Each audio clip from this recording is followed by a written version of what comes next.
Hello dear friends, welcome to the continuation of our solving of series of past questions, of course from our usual SSC WAEC English 2. Thank you for joining us.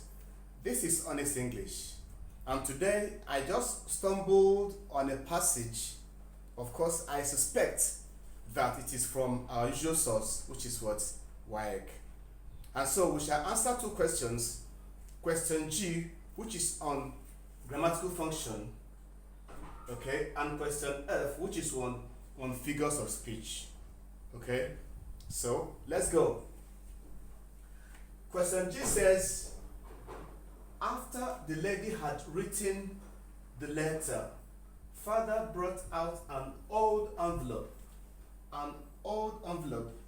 which had probably been lying forgotten for months on his cupboard. Of course, as usual, the question is, what grammatical name is given to the underlined expression? Okay, and then what is the function? Very simple.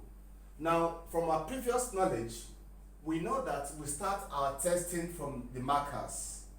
Okay, the markers are the first elements in the underlined expression.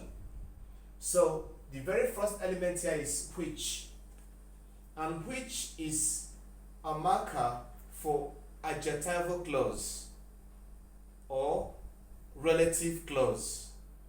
Others include that, when, whom, who, whose, and so on and so forth. So our test 1 is that it has a relative conjunction, which is what? Which. So test 1 passed. Test 2, we check if it contains a finite verb. If it contains a finite verb. Now let's move away from this. Probably been, which had probably been, this is a verb, this is a verb, this is a verb, making 3 verbs. Okay, even 4. Had been, lying, forgotten. So we have to identify the one that is the finite verb here. So had is an auxiliary verb. Even though it is in the past tense, it cannot be the main verb. Probably is not here. It's a element of adverbial.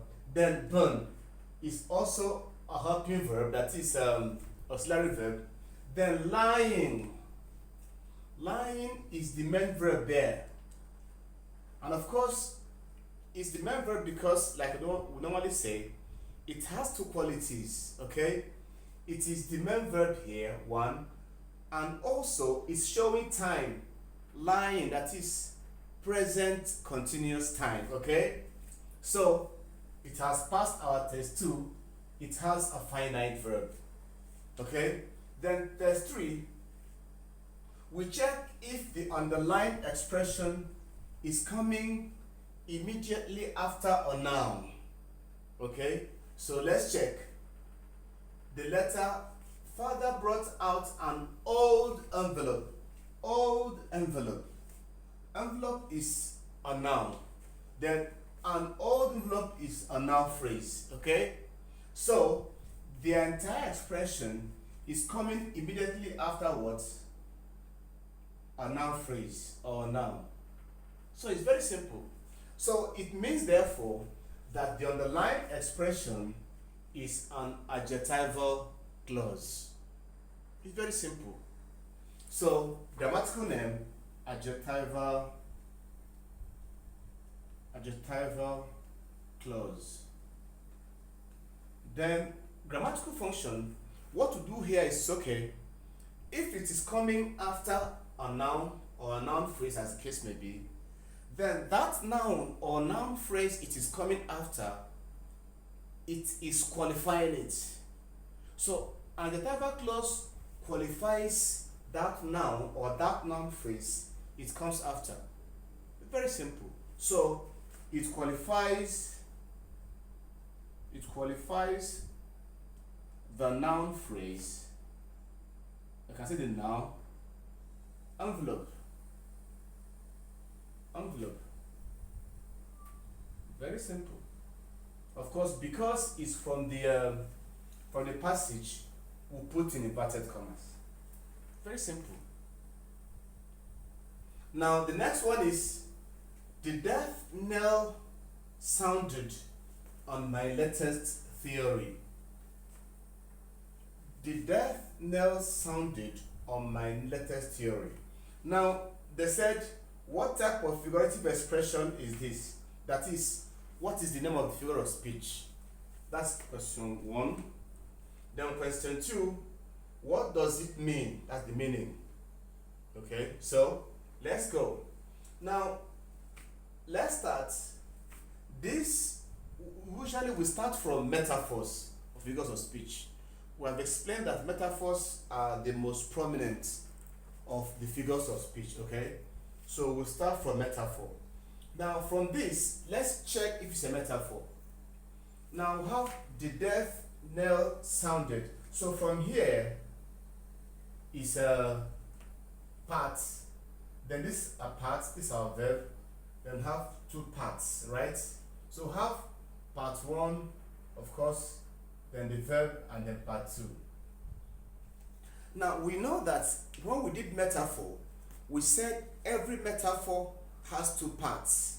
That is the tenor and the vehicle. Okay? Now it says, the death knell sounded on my latest theory. So what it means is that the second part, which is the theory, is the tenor. Are we there, please? Then the next part is what? The vehicle. The vehicle. So we can say therefore that it is what? Metaphor. Because it has what? A vehicle and what? A tenor. So it's very simple. And what does it mean? It means that the theory is rebutted, because it means that this theory has been, if like, defeated or rebutted or proven wrong. Okay? So that way it says, death knell sounded on my latest theory. That is, my latest theory has been proven wrong or rebutted. So that's the answer. I want to make a point here, metaphor, before we end this live, please. Metaphor, okay? Then the function, the name is, it means, okay? It means that the theory is rebutted. Let's leave it at that now, rebutted. But let me make a point before we end this part. Now, at this point, you may not even be sure of whether it is the vehicle or the tenor that is used here. It's possible. But there's a way of catching or knowing it. Now, you can come to the end of the expression and say, the death knell sounded on my latest theory. You can now convert this metaphor to simile. Now, to do that, you have to bring in the element like. So you cannot say therefore that the death knell sounded on my latest theory like a bomb. Okay? Like a bomb. Or like rainfall. So if you achieve that likeness, because we know that the difference between metaphor and simile is the presence or absence of like or as. So if you're able to bring like here and still achieve something meaningful, that's the final way of confirming that the expression is a metaphor. So dear friends, let's stop here for now. It's my pleasure to have you. Thank you. Don't forget to like, share, invite your friends to subscribe to our YouTube channel, Onyx English, our Facebook, the same name, and also on our TikTok. Thank you very much. Have a nice day.